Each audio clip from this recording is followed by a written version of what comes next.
Ah, bonjour, bonsoir, très cher internaute. C'est encore la vidéo de critique d'Abidjan. Vraiment la critique, il y a beaucoup de choses.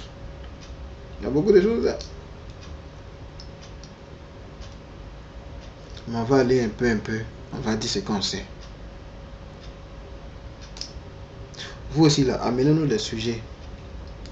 Amenez-nous les sujets sur YouTube. YouTube, vous cherchez critique d'Abidjan. Vous allez trouver les vidéos. Donc quand vous trouvez les vidéos, dans les commentaires que vous pouvez faire là, amenez-nous les sujets. Comme ça, on va essayer d'en parler. Vous pouvez également partager ces vidéos-là sur votre YouTube et encore sur votre Facebook, sur votre Twitter. Comme ça, on aura beaucoup de sujets. Aujourd'hui, on va parler un peu de nos frères chrétiens et puis musulmans. C'est pas de la politique. Enlevez-moi de là, c'est pas une histoire de politique. Rien de cela.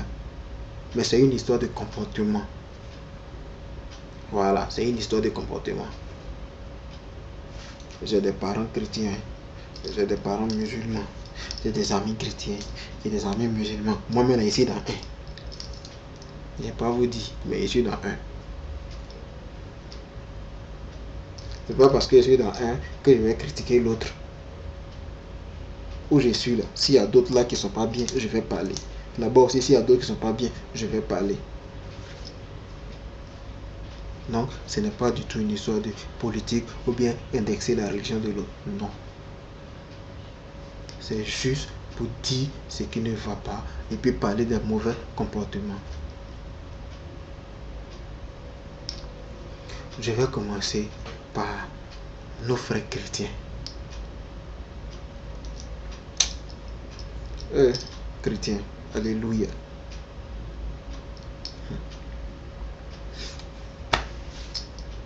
Voilà une religion que j'aime bien.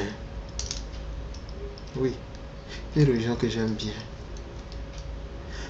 Mais il y a des comportements dans cette religion-là, franchement, que je n'arrive pas à comprendre. C'est-à-dire, ça fait des années que je me pose la question, mais je n'arrive pas à comprendre.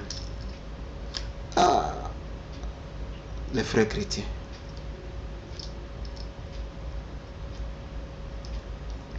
Prier là, c'est bien. C'est très bien même. Raison pour laquelle, partout où on parle de religion, là, on prie. Même celui qui ne va pas à l'église, il prie. Mais est-ce qu'on a besoin de crier pour prier?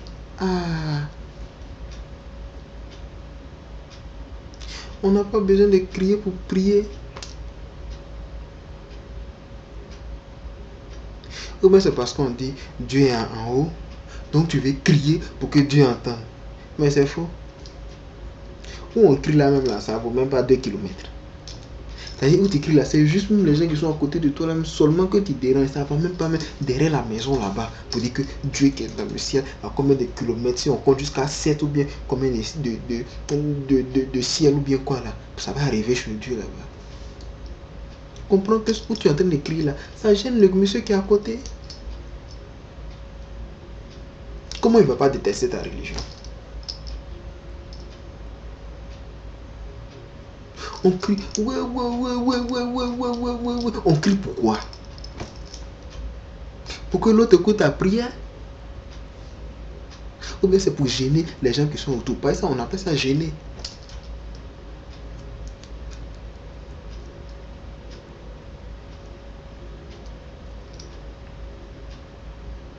Le monsieur a travaillé toute la semaine.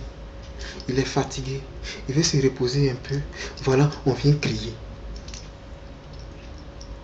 Quand tu parles, on dit tu es Satan. Tu n'aimes pas la religion. Tu es comme ci, tu es comme ça. Non, le monsieur a besoin de repos. Nous-mêmes, on dit chaque fois que avant même de prier là, Dieu a déjà entendu. C'est-à-dire, on n'a même pas encore parlé, il a entendu. C'est pas quand tu vas crier là qu'il va forcément entendre. Prions à voix basse, tranquille, un peu comme les musulmans là. Tu vois, quand le gars il est arrêté sur la langue, il baisse la tête, il fait truc, il parle.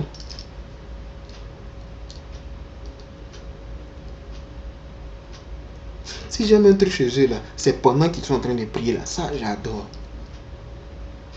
Ils ne dérangent personne lorsqu'ils sont en train de prier. Pourquoi on crie? Maintenant là même, je ne sais même plus, nos pasteurs ou bien nos prédicateurs. Les gens pensent que c'est quand tu cries, mais tu as déjà un micro. Le micro, c'est pour amplifier la voix. Est-ce que tu as encore besoin de crier dans le micro? En fait, même quand tu parles, on ne comprend plus ce que tu dis. On entend seulement le bruit, mais on ne comprend pas ce que tu dis. C'est quoi? Prends ton temps. Parle posément. Les gens vont t'écouter. Ils vont comprendre ce que tu veux dire. Vous voyez un peu le cas des journalistes? Des journalistes de nos chaînes ici, ou même des chaînes France 24, RFI ou bien quoi. Ils ne crient pas, mais ce qu'ils disent là, tout le monde comprend.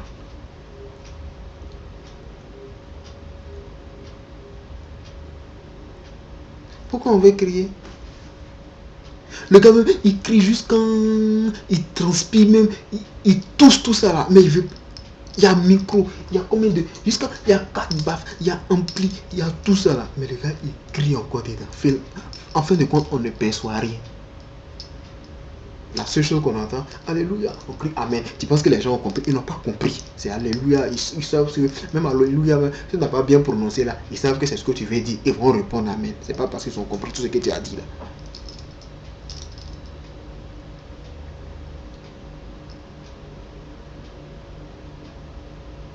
Voilà encore d'autres gestes.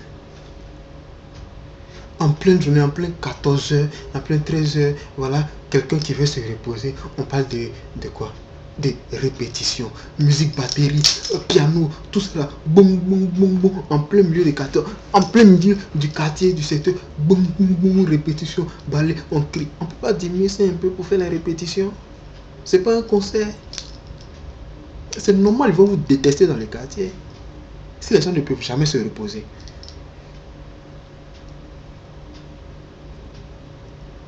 Répétition là, le matériel que on utilise pour la musique ou bien quoi là, c'est pas nous on a créé, c'est les blancs qui ont créé. Mais tu n'as pas allé chez blanc en train de faire répétition comme ça. Et puis tout le quartier,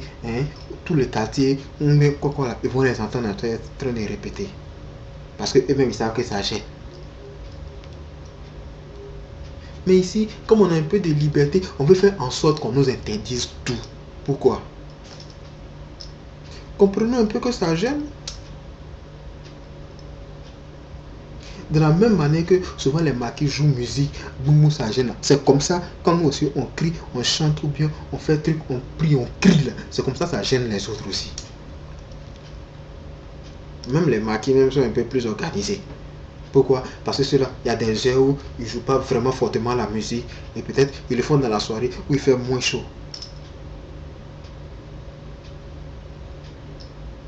Hein? Mais quand on est à l'église, dimanche, là même on n'en parle pas.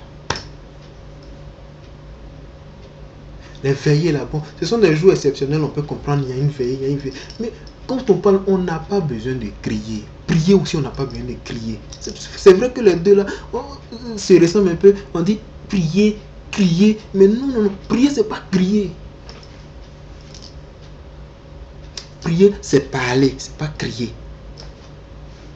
Je suis sûr qu'à force de crier là, mais il y a des gens, les nouveaux chrétiens là, ou bien les gens qui ne comprennent pas bien le français là, quand vous dites prier là, ils entendent plutôt crier. Vous voyez, c'est ce que vous faites.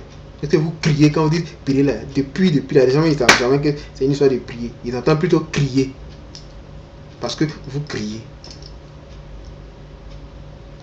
Vraiment, revoyez un peu ce côté-là. Revoyez un peu ce côté-là. Il faut qu'on fasse moins de bruit. Quand c'est comme ça séduit les gens. Ça séduit les gens. On prie tranquillement, sans crier. Celui qui est à côté même, il a envie d'être avec vous pour partager ce moment-là. Parce qu'il sait que les gens qui critiquent là-bas, là, ils parlent de la religion en bien. Ah, voilà des gens qui sont en train de prier. Oh, ça me plaît. Mais au lieu plutôt qu'on dise, voilà, les gens sont en train de crier, nous en mettre, nous donnant. Tu vois que le gars ne va pas partir. Et en fait, c'est nous on dit, non, voilà le monsieur, il vient à l'église aujourd'hui parce qu'il a les problèmes, il ne vient jamais. Oui, s'il a les problèmes, il ne sait pas où partir. Il va venir là, même si on crie. Mais séduisez les gens, en sorte que les gens puissent venir, même quand ils n'ont pas de problème. C'est comme ça se passe. Je vais parler aussi de nos frères musulmans. Ah, mes frères. Je suis avec vous. Mais il y a des trucs vraiment qui sont pas faciles. Il y a un là, on est déjà habitué, c'est-à-dire 4 h du matin où on crie dans notre oreille, tous les jours là. Ça là, c'est pas facile, mais on essaie de faire avec.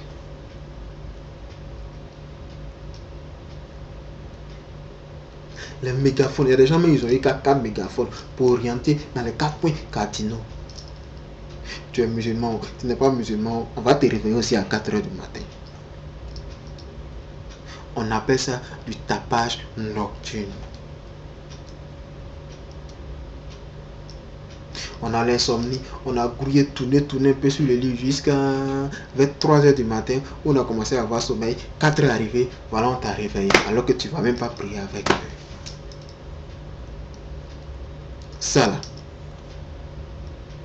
il y a longtemps on est dedans. Non, souvent on essaie de s'adapter et puis ça passe. Mais il y a un autre problème, c'est-à-dire les vendredis là. Les vendredis là.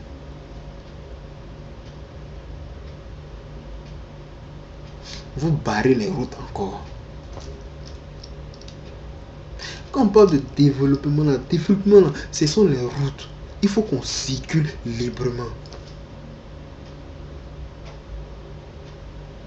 Mais c'est tellement devenu normal maintenant pour vous. Quand on dit 14 h ou bien 13 h net, voilà, on barre la route. C'est tellement normal. Non.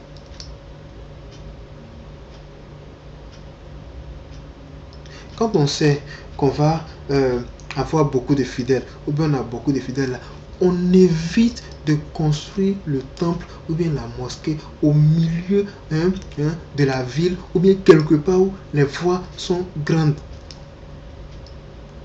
Construire quelque part un peu loin là-bas, les gens là, même si vous sortez, mais vous occupez même les petites rues là, il n'y a pas de problème parce que les véhicules ne circulent pas là-bas abondamment.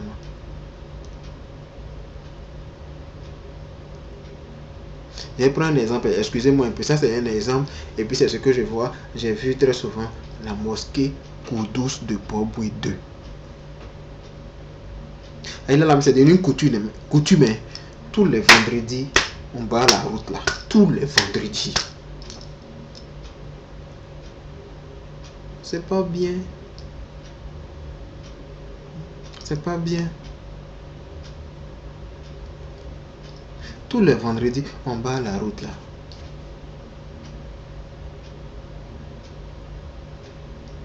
Quand c'est comme ça, les gens vont détester la religion. Les gens vont parler mal de la religion. Ça les met en conflit avec Dieu.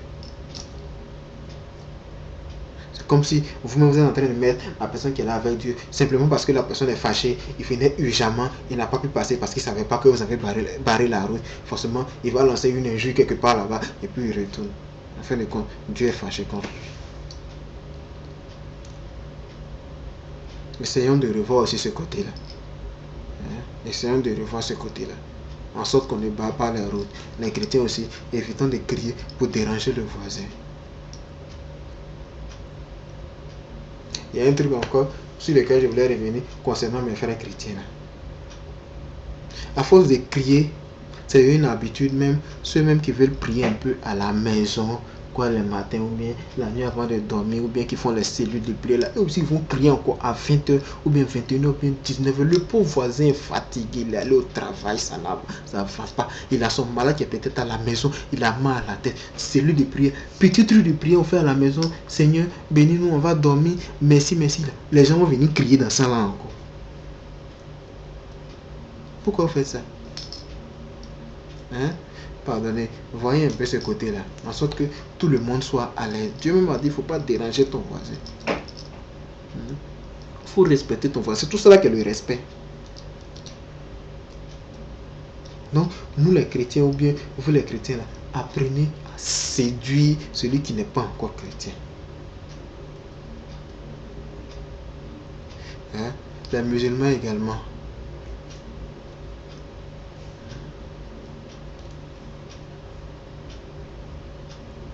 Donc voilà, ce sont les deux points là que je voulais souligner aujourd'hui sur la question des chrétiens et puis des musulmans. En sorte qu'on essaie de revoir un peu notre manière de vivre notre foi et puis faire en sorte que ça ne dérange pas l'autre, hein, en sorte que tout le monde soit vraiment à l'aise. Et donc je vais vous laisser là un peu pour ces quelques points là. Et donc on se verra sur d'autres vidéos. Hein. Allez, bye bye et puis ciao.